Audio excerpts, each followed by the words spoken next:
प्रिय छात्रों और मित्रों, हम में से अनेकों को यूनिट कैसे डिसाइड करें थोड़ा सा कठिन हो जाता है क्वेश्चन करते समय याद करना। तो उसका एक सरल तरीका बता रहा हूँ, उससे थोड़ा सा ध्यान रखेंगे।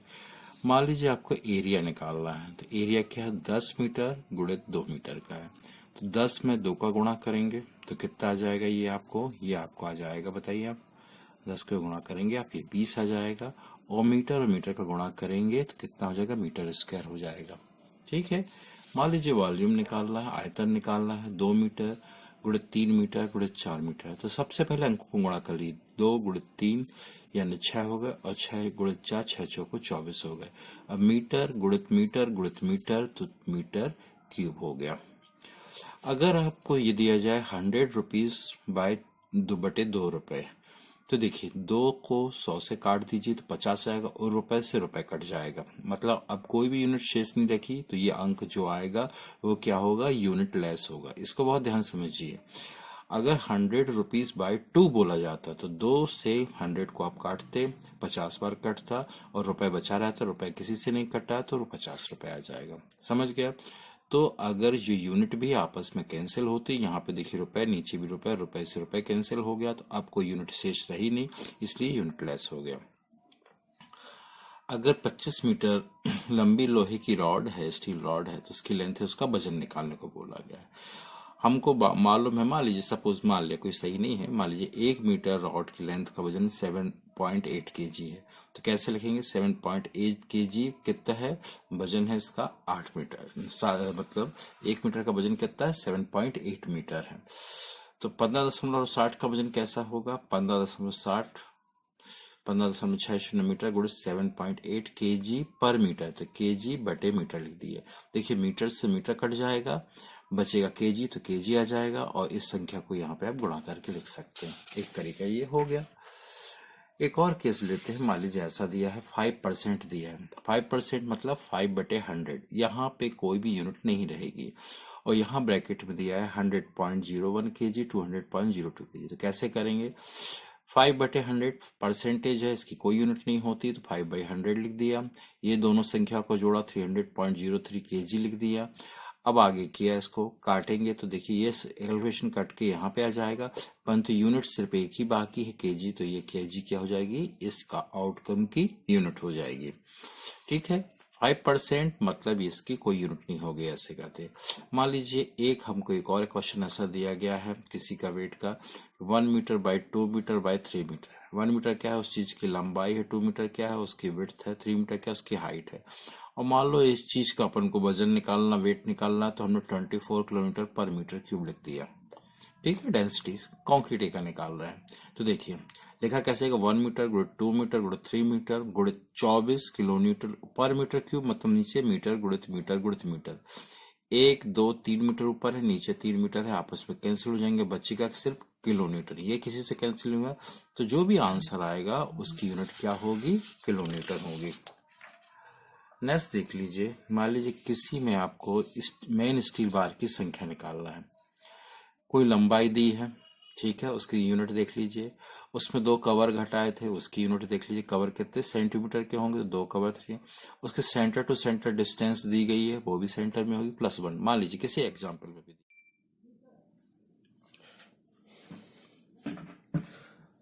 मान लीजिए मेन बार की संख्या निकालना है। कोई इक्वेशन हमारे सामने ऐसा, इसमें 600 - 2 × 5 सेंटीमीटर दिया है।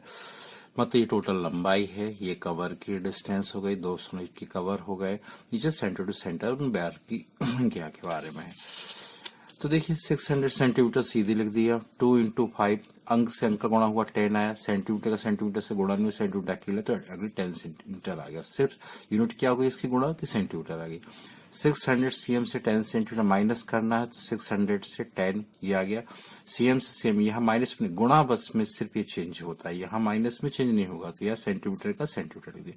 नीचे 10 सेंटीमीटर था, सेंटीमीटर से सेंटीमीटर गुणा और भाग में ये यूनिट मल्टीप्लाई होती है या डिवाइड होती है? तो देखिए भाग हो रहा, दोनों सेंटीमीटर सेंटीमीटर कैंसिल हो गई। यहाँ का आंसर आया 59 + 1 था, तो आंसर आ गया 60। ये अंक आ गया इसमें नंबर, तो आपको इसमें कोई यूनिट बताने की कोई जरूरत नहीं है। मान लीजिए आपके सामने कहीं आप प्लास्टर कर रहे हैं, 1:6 का आप मोटर बना रहे हैं, उसका टोटल वॉल्यूम इतने घर मीटर आ गया। कितना आपने बनाया, 1:6 का बनाया तो 1+6 कर दिया। ऊपर की क्वांटिटी में से 1+7 यानी इसको 7 को आपको घटा दिया, नहीं सॉरी आपको भाग दे दिया।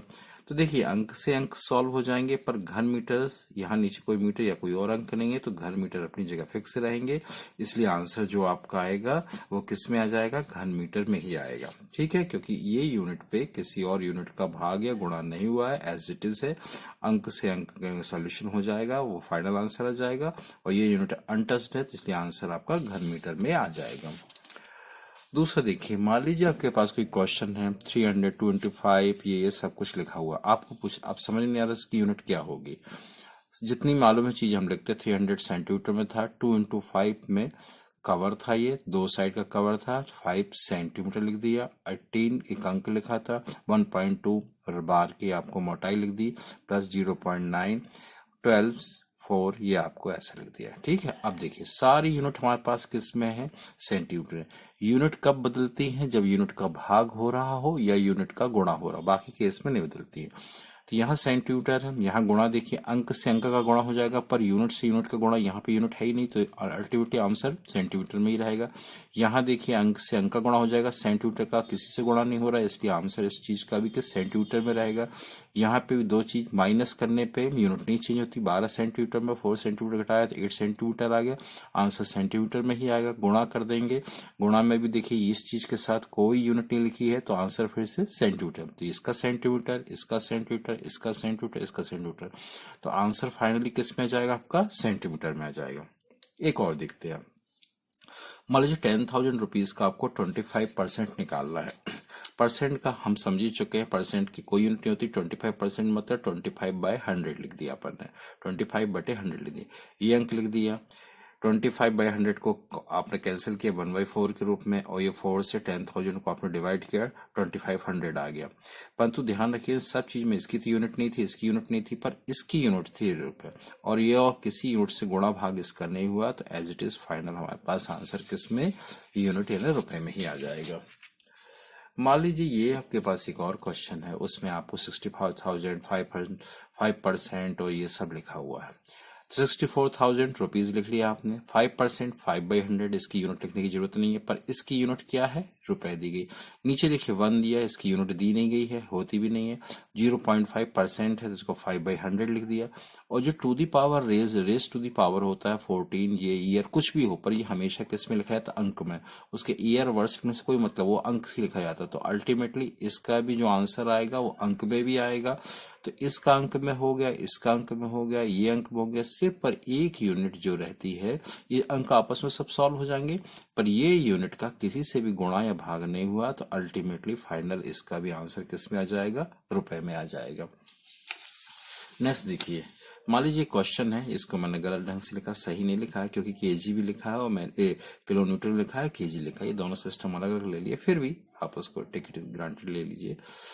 100 स्क्वायर मीटर गुणे 25 किलोमीटर पर मीटर क्यूब 100 kg, ऐसा मान लीजिए किसी सवाल में कभी होगा नहीं, फिर भी मान लीजिए कंडीशन आ जाए, तो यूनिट बस लिखिए। स्क्वायर मीटर मतलब मीटर गुणित मीटर, किलो न्यूटन पर मीटर क्यूब मतलब किलोमीटर ऊपर आएगा, पर यानी डिवाइडेड बाय मीटर गुणित मीटर, और नीचे केजी है ही।